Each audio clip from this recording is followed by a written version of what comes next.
Siapakah penyanyi dangdut yang hobi memburu iblis? Siapa tuh? Denji Caknan? Waduh.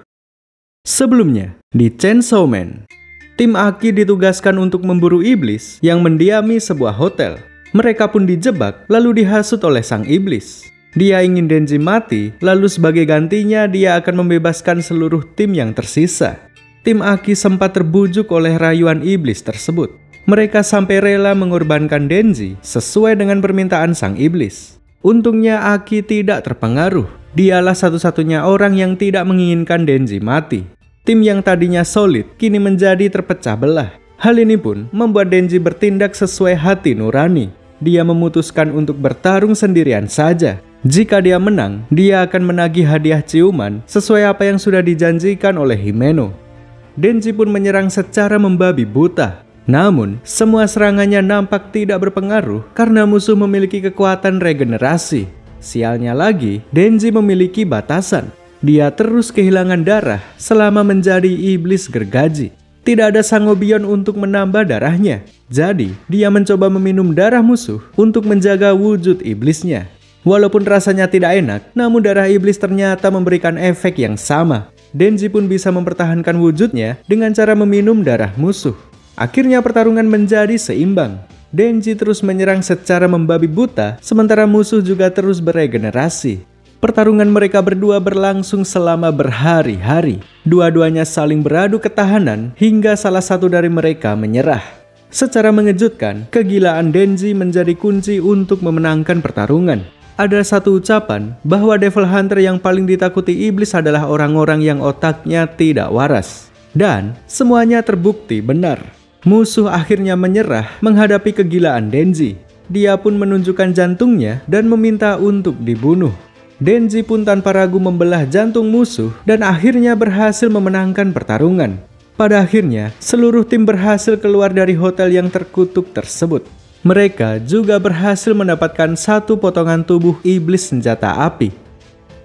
Malam harinya, mereka pun merayakan kemenangan dengan pesta minum-minum di sebuah kedai. Pada kesempatan ini, Aki mencoba bertanya kepada Makima tentang apa yang sebenarnya terjadi dengan Denji. Kenapa Denji diincar? Kenapa para iblis seolah-olah ketakutan dengan gergaji? Siapa itu iblis gergaji yang sebenarnya? Aki merasa bahwa Makima menyembunyikan informasi penting tentang Denji. Merespon pertanyaan Aki, Makima pun hanya tersenyum, lalu berkata, "Aku akan memberitahumu jika kamu bisa minum lebih banyak dariku." Akhirnya Aki dan Himeno menghabiskan puluhan gelas hingga mereka mabuk berat. Sementara Makima masih mampu mempertahankan kesadarannya. Artinya, Makima tidak akan menjawab pertanyaan Aki. Lalu tanpa diduga-duga, Himeno yang sedang mabuk berat tiba-tiba mencium Denji sesuai apa yang dijanjikannya. Namun, ciuman pertama Denji terasa sangat tidak enak karena Himeno tiba-tiba muntah. Tentunya hal ini menyebabkan trauma berat untuk Denji. Ciuman pertama yang harusnya spesial malah jadi ciuman terburuk sepanjang masa. Usai pesta minum-minum, Himeno membawa Denji yang mabuk berat pulang ke apartemennya. Sesampainya di sana, Himeno mengajak Denji ngeos dengannya. Denji pun menolak karena dia teringat dengan Makima. Dia ingin ngeos pertamanya adalah dengan Makima, bukan dengan perempuan lain. Akhirnya Himeno pun tertidur karena sudah mabuk berat. Sementara Denji pindah di bawah kasur supaya tidak tergoda. Stay halal, brother. Pagi harinya, Denji dan Himeno mengobrol di balkon apartemen. Mereka berdua bersikap normal karena sudah tidak terpengaruh alkohol. Dari percakapan ini, Himeno akhirnya tahu bahwa Denji menyukai Makima. Dia pun kemudian berjanji untuk berusaha mendekatkan Denji dengan Makima. Sebagai gantinya, Himeno ingin Denji membantunya mendekati Aki. Denji pun bersepakat. Mulai dari sini, mereka berdua akan saling membantu untuk mendapatkan cinta. Beberapa hari kemudian, tim divisi khusus kembali menjalankan tugas. Lalu, terjadi sesuatu yang tidak terduga. Mereka semua ditembak oleh orang-orang yang terlihat biasa saja. Bahkan Makima saja tidak luput dari serangan ini. Dia ditembak di dalam kereta ketika sedang dalam perjalanan menuju ke kota Kyoto. Sementara Kobeni dan Arai ditembak oleh nenek-nenek yang nampak tidak mencurigakan. Tidak ada yang menyangka bahwa ada seorang nenek-nenek yang membawa pistol. Arai pun tewas terkena 2 tembakan karena dia berusaha melindungi Kobeni. Kobeni pun tidak menyia-nyiakan pengorbanan Arai. Dia segera menyerang balik dan berhasil membunuh si nenek-nenek. Sementara itu, tim Aki saat ini sedang beristirahat di sebuah kedai ramen sambil mengobrol santai. Lalu, seorang pria misterius tiba-tiba menyela percakapan mereka. Dia kemudian mengeluarkan foto kakeknya yang ditunjukkan kepada Denji. Ternyata pria itu adalah cucu dari Yakuza yang sempat menjadi bos Denji.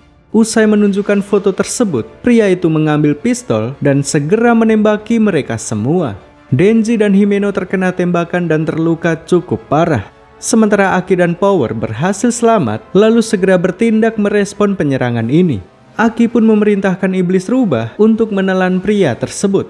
Namun, pria itu berhasil keluar dari mulut iblis rubah dengan mudahnya. Ternyata dia bukanlah manusia biasa. Dia sudah bergabung dengan iblis pedang dan mampu berubah sama seperti Denji. Aki pun tidak punya pilihan lain. Dia terpaksa menggunakan pedangnya untuk memanggil iblis kedua, yaitu iblis kutukan. Aki sudah menjalin kontrak dengan dua iblis sekaligus. Yang pertama iblis rubah, yang kedua iblis kutukan. Syarat penggunaan kutukan ini sangat berat, yaitu mengurangi umur Aki. Dia terpaksa menggunakan iblis kutukan karena iblis rubah tidak mampu menandingi musuh. Aki pun berhasil menanamkan kutukan kepada si iblis pedang. Dia pun terkapar setelah terkena serangan Aki. Tak lama kemudian, rekan iblis pedang bernama Akane Sawatari datang untuk membantunya. Akane kemudian memegang si iblis pedang, lalu tiba-tiba dia terbangkit kembali. Pertarungan pun kembali berlanjut. Si pedang melancarkan serangan balasan kepada Aki hingga membuatnya bertekuk lutut. Melihat hal ini, Himeno meminta Power untuk segera menyelamatkan Aki. Namun Power menolak karena dia ketakutan. Bahkan bukan hanya Power saja, iblis hantu milik Himeno juga ketakutan menghadapi musuh. Himeno pun tidak punya pilihan lain. Dia memutuskan untuk memberikan hidupnya kepada iblis hantu. Sebagai gantinya, Himeno mampu menggunakan seluruh kekuatan milik si iblis hantu. Dengan kekuatan ini, Himeno mampu membuat iblis pedang kesulitan. Namun, masih ada satu musuh lagi, yaitu Akane. Dia pun mengeluarkan iblis ular yang sudah dikontraknya. Ular itu mampu membunuh iblis hantu milik Himeno dengan hanya satu serangan. Inilah yang membuat iblis hantu enggan bertarung di awal. Dia tahu bahwa Akane memiliki iblis yang jauh lebih kuat.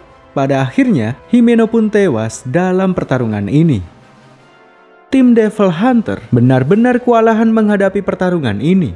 Aki tidak bisa bergerak, Denji pingsan, Himeno tewas, dan Power melarikan diri. Namun, masih ada setitik harapan. Tangan iblis hantu secara diam-diam bergerak, menarik pemicu iblis gergaji milik Denji. Denji pun terbangkit dari pingsannya. Tibalah giliran baginya untuk bertarung. Namun sayangnya, Denji juga kalah melawan iblis pedang. Dia terkena serangan cepat yang membuat tubuhnya terbelah dua. Sementara di kereta, Makima yang tadinya sudah ditembak tiba-tiba saja terbangkit kembali. Dengan cepat, dia segera membunuh orang-orang yang sudah menembakinya. Kemudian kereta tersebut akhirnya tiba di stasiun Kyoto. Makima keluar, lalu disambut oleh dua Devil Hunter cabang Kyoto, Tendo dan Kurose. Mereka berdua sangat terkejut melihat Makima yang berlumuran darah. Menurut laporan yang mereka terima, Makima sudah ditembak dan tewas di dalam kereta. Namun pada kenyataannya, Makima berdiri tegak di hadapan mereka. Mereka pun bertanya apakah Makima ditembak. Makima pun menjawab bahwa dia tidak ditembak. Dia sengaja berbohong untuk menyembunyikan sesuatu dari mereka berdua. Kemudian Makima meminta 30 orang narapidana yang divonis seumur hidup atau divonis mati. Mereka semua akan digunakan sebagai tumbal untuk mengaktifkan kekuatan iblis yang sudah dikontrak Makima. Setelah syarat-syaratnya terpenuhi, Makima pun segera melakukan serangan balasan. Serangan ini tidak terlihat dan bisa dilakukan dari jarak yang sangat jauh. Para penembak yang berada di Tokyo tiba-tiba digeprek sampai menjadi jus stroberi. Satu nyawa narapidana ditukar dengan satu nyawa musuh. Inilah kekuatan mengerikan yang dikontrak Makima. Kekuatan geprek yang tidak terlihat dan bisa dilakukan dari jarak jauh. Bahkan Akane dan iblis pedang juga ketakutan menghadapi kekuatan ini. Di saat yang bersamaan, Kobeni akhirnya tiba di tempat Akane dan iblis pedang. Dia pun tanpa ragu menyerang dan berhasil melukai si iblis pedang. Akane pun menjadi panik lalu memutuskan untuk melarikan diri. Pada akhirnya, Denji berhasil diselamatkan berkat Makima dan Kobeni. Insiden penembakan ini telah menewaskan banyak anggota. Hampir semua manusia di divisi khusus sudah meninggal. Kini yang tersisa tinggallah para iblis dan majin saja. Pada awalnya, divisi khusus terbagi menjadi 4 kelompok. Tim Aki adalah divisi nomor 4. Namun setelah peristiwa ini, ada banyak anggota yang mati dan beberapa yang masih hidup memutuskan untuk mengundurkan diri. Karena kekurangan personel, akhirnya pihak atasan memutuskan untuk menggabungkan keempat divisi khusus di bawah komando Makima. Beberapa hari telah berlalu semenjak insiden penembakan tersebut. Aki yang dirawat di rumah sakit kini sudah mulai membuka matanya. Begitu pula dengan Denji. Tubuhnya kembali beregenerasi setelah sempat terbelah menjadi 2 bagian. Tidak seperti Denji dan Power, Aki saat ini merasa sangat sedih karena sudah kehilangan Himeno. Denji pun menyadari kesedihan yang dirasakan Aki. Dia pun keluar untuk memberikan Aki sebuah privasi. Mengetahui Aki yang sedang menangis, Denji pun ikut merenung. Dia merasa heran dengan dirinya sendiri. Padahal salah satu rekannya baru saja mati. Namun, dia tidak merasa sedih sedikit pun. Dia pun mulai menyadari bahwa rasa empatinya sudah hilang. Setelah cukup merenungi suasana hatinya, dia pun pergi meninggalkan rumah sakit untuk memenuhi panggilan Makima. Sesaat setelah Denji dan Power pergi dari rumah sakit, Tendo dan Kurose datang menemui Aki. Mereka diperintah Makima untuk memberi Aki sebuah pilihan, yaitu berhenti atau tetap bertugas sebagai Devil Hunter. Kekuatan Aki saat ini sudah menurun. Sisa umurnya pun juga tinggal 2 tahun. Saat ini Iblis Rubah sudah tidak mau lagi menuruti perintahnya. Sementara Iblis Kutukan akan mengambil umurnya setiap kali digunakan. Dengan sisa umur 2 tahun, akan sangat beresiko jika dia terus menggunakan Iblis Kutukan. Dengan kata lain, Aki sudah tidak bisa bertarung lagi. Oleh karena itulah dia diberi 2 pilihan. Pertama, dia boleh pensiun dan menikmati sisa 2 tahun umurnya. Kedua, tetap bertugas sebagai Devil Hunter, namun dia harus membuat kontrak dengan iblis yang baru. Tentunya Aki memilih untuk tetap bertugas. Iblis senjata api yang sudah membunuh keluarganya masih berkeliaran bebas di luar sana. Tidak ada alasan baginya untuk berhenti. Usai memutuskan semuanya, berangkatlah mereka menuju ke penjara para iblis. Disinilah tempat Biro Keamanan mengurung iblis yang berhasil mereka tangkap. Aki diminta untuk membuat kontrak dengan iblis masa depan. Iblis itu sangat kuat dan biasa meminta bayaran yang cukup mahal. Sejauh ini, ada 2 orang yang sudah berkontrak dengannya. 1 orang memberikan setengah masa hidupnya, 1 orang lagi memberikan mata, indera perasa, dan indera penciumannya. Namun jika si iblis menyukai Aki, mungkin saja dia akan meminta bayaran yang ringan. Jadi mahal atau tidaknya, tergantung orangnya. Aki pun mulai memasuki ruangan si iblis. Tanpa basa-basi, dia langsung mengatakan maksud dan tujuannya. Sebelum bersepakat, si iblis akan melihat dulu seperti apa masa depan Aki. Baru setelah itu, dia akan menentukan harganya. Dia meminta Aki untuk masuk ke perutnya untuk dilihat masa depannya. Kemudian setelah selesai, si iblis hanya meminta mata kanan Aki. Harga ini sangat murah karena kematian Aki nantinya akan sangat mengerikan. Pada akhirnya, kesepakatan pun terjalin. Aki yang sekarang resmi berkontrak dengan iblis masa depan. Sementara itu, Makima membawa Denji dan Power untuk bertemu dengan Devil Hunter terkuat bernama Kishibe. Makima meminta bantuan Kishibe untuk melatih Denji dan Power. Pada pertemuan mereka yang pertama ini, Kishibe menanyakan beberapa pertanyaan untuk mengetahui seperti apa sifat Denji dan Power. Pertanyaan pertama, apa yang kalian rasakan saat rekan kalian meninggal? Denji menjawab, tidak ada. Power menjawab, mati ya mati. Pertanyaan kedua, apa kalian ingin balas dendam? Denji menjawab, aku benci balas dendam karena terlalu gelap. Power menjawab, sama. Pertanyaan ketiga, manusia atau iblis? Kalian memihak yang mana? Denji menjawab, pihak yang mau merawatku. Power menjawab, pihak yang menang. Kishibe pun memberikan nilai 100 atas jawaban mereka. Dia mulai mengerti seperti apa sifat mereka dari cara mereka menjawab pertanyaan. Kishibe menilai bahwa orang-orang seperti mereka lah yang paling cocok untuk menjadi Devil Hunter. Tidak ada empati, emosi yang stabil, dan tidak memiliki niat balas dendam. Kishibe pun bersedia untuk melatih mereka berdua. Namun, dia sempat kebingungan apa metode latihan yang cocok bagi para iblis. Dia pun hanya bisa memikirkan latih tanding tanpa henti. Dia akan serius membunuh Denji dan Power. Lagi pula, mereka berdua setengah abadi. Kalaupun mereka mati, mereka bisa dibangkitkan kembali dengan menggunakan darah. Jadi, Kishibe akan terus memburu mereka sampai mereka mampu menemukan cara untuk mengalahkan Kishibe. Di hari pertama, mereka berlatih dari pagi hingga malam. Denji dan Power sudah tewas sebanyak 20 kali. Mereka pun sadar bahwa mereka tidak bisa menang ketika bertarung tanpa strategi.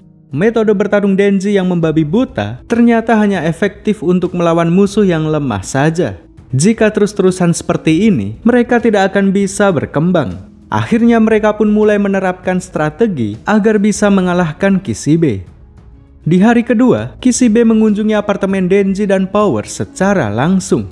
Mereka berdua sudah menyiapkan serangan kejutan. Power menciptakan tombak dari darahnya, lalu segera menyerang Kishibe dari titik butanya. Namun, semua serangan Power mampu dipatahkan oleh Kishibe.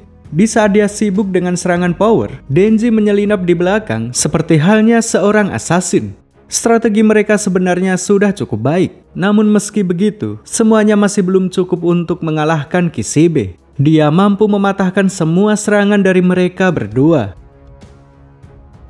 Beberapa hari telah berlalu semenjak mereka latihan bersama. Denji dan Power sudah cukup berkembang berkat latihan intensif setiap harinya. Kini, Kishibe sudah menganggap mereka mampu menjalankan misi yang sebenarnya. Tim divisi khusus berencana menangkap Akane dan Iblis Pedang yang dijadwalkan di esok hari. Denji dan Power akan diikutsertakan dalam misi yang berat ini. Sementara itu, pihak musuh juga sudah membuat persiapan. Mereka tahu bahwa cepat atau lambat mereka akan diserang. Mereka sudah menyiapkan pasukan zombie, sisa-sisa peninggalan dari kakek Yakuza. Keesokan harinya, rencana penyerangan akhirnya dimulai. Seluruh anggota divisi khusus dikerahkan dalam misi ini. Ada Majin Hiu, Majin Kekerasan, Iblis Laba-Laba, dan Iblis Malaikat. Mereka semua akan menangani para zombie. Sementara Makima akan menghabisi para Yakuza dengan kekuatan geprek mautnya. Sedangkan Aki, Denji, Power, dan Kobeni akan mencari target utama yaitu Akane dan Iblis Pedang. Mereka pun membentuk dua tim kecil lalu berpencar. Aki bersama Kobeni, Denji bersama Power. Setelah menelusuri beberapa lantai, akhirnya Aki berhasil menemukan Akane. Dia pun dikejutkan dengan iblis hantu yang dulu pernah dikontrak Himeno. Saat ini, si hantu berada di dalam genggaman Akane. Dia akan menuruti segala perintah Akane tanpa memandang siapa lawannya. Namun menggunakan iblis hantu ternyata bukanlah keputusan yang tepat. Himeno pernah memberitahu Aki tentang kelemahan si iblis hantu. Dia tidak bisa melihat dan hanya mendeteksi rasa takut dari lawannya. Aki pun hanya berjalan santai menaiki kepala si iblis hantu. Si iblis hantu hanya diam saja karena dia tidak mendeteksi rasa takut sedikit pun. Kemudian, Aki dengan mudahnya memenggal kepala si iblis hantu. Akane pun hanya terdiam karena sangat syok dengan apa yang baru saja dilihatnya. Dia tidak menyangka bahwa ada seorang manusia yang mampu membunuh iblis. Akane sampai tidak menyadari keberadaan Kobeni di belakangnya. Pada akhirnya, Akane berhasil ditangkap oleh tim Aki dan Kobeni. Sementara di lantai 7, Denji dan Power dihadang oleh puluhan zombie. Para zombie tersebut belum menyadari keberadaan mereka berdua. Denji pun berniat untuk tetap tenang lalu segera pergi mencari si iblis pedang. Namun, Power malah sengaja berteriak menantang kerumunan zombie tersebut. Denji pun hanya membiarkan Power bertarung sendirian saja. Dia melanjutkan perjalanan dan akhirnya berhasil bertemu dengan si iblis pedang. Tibalah pertarungan antara iblis pedang melawan iblis gergaji. Si pedang memang bekerja di bawah perintah iblis senjata api. Namun, selain menjalankan perintah, dia juga memiliki motif lain, yaitu balas dendam terhadap Denji. Hal ini karena Denji sudah membunuh kakeknya. Oleh karena itulah, dia mengeluarkan seluruh kemampuannya untuk mengalahkan Denji. Mereka berdua pun bertarung hingga terlempar dari gedung dan bahkan sampai mendarat di atas kereta. Para penumpang pun berlarian menyelamatkan dirinya masing-masing. Pihak masinis sampai menghentikan kereta akibat pertarungan gergaji melawan pedang ini. Ruang kereta yang sempit cukup memberikan iblis pedang satu keunggulan. Dia memiliki serangan cepat dalam satu tebasan seperti halnya seorang samurai. Kedua tangan Denji sampai terputus terkena serangan tersebut. Melihat tangan Denji yang terputus, iblis pedang merasa bahwa dirinya sudah menang. Dia berpikir bahwa Denji sudah tidak bisa bertarung karena kedua gergajinya sudah dilucuti. Dia pun melancarkan serangan terakhir yang diarahkan ke leher Denji. Namun yang terjadi adalah justru si pedanglah yang terbelah menjadi dua. Dia tidak menyangka bahwa kaki Denji juga bisa dirubah menjadi gergaji. Berkat senjata rahasia ini, akhirnya Denji berhasil memenangkan pertarungan. Sore harinya, tubuh iblis pedang yang tadinya terbelah sudah kembali menyatu. Sama seperti Denji, dia adalah manusia setengah abadi. Namun meski dia abadi, dia masih bisa merasakan rasa sakit. Denji pun terpikirkan sebuah ide untuk menyiksanya, yaitu dengan menendangi otongnya. Aki pun juga sepakat dengan ide Denji. Mereka berdua pun menendangi otong musuh sambil tertawa riang gembira. Divisi khusus telah berhasil menyelesaikan misi dengan baik. Makima menemui atasan untuk melaporkan apa yang telah terjadi. Dalang dari semua ini adalah Akane Sawatari. Dia membuat perjanjian dengan iblis senjata api untuk memasok senjata untuk para Yakuza. Sebagai gantinya, iblis senjata api meminta jantung Denji untuk diserahkan kepadanya. Pihak atasan pun bertanya kenapa iblis senjata api mengincar jantung Denji. Namun Makima tidak bisa menemukan informasi tentang itu karena Akane sudah tewas sebelum diinterogasi. Meski minim informasi, namun tim divisi khusus berhasil mendapatkan 1,4 kg potongan tubuh iblis Senpi. Ditambah dengan 5 kilo yang sudah mereka miliki, akhirnya potongan tubuh tersebut bergerak menuju ke tubuh aslinya. Artinya, mereka semakin dekat dengan tujuan utama, yaitu menghabisi iblis senjata api. Chainsaw Man Season 1 selesai sampai di sini. Petualangan Bizarre Denji bersambung di Season 2.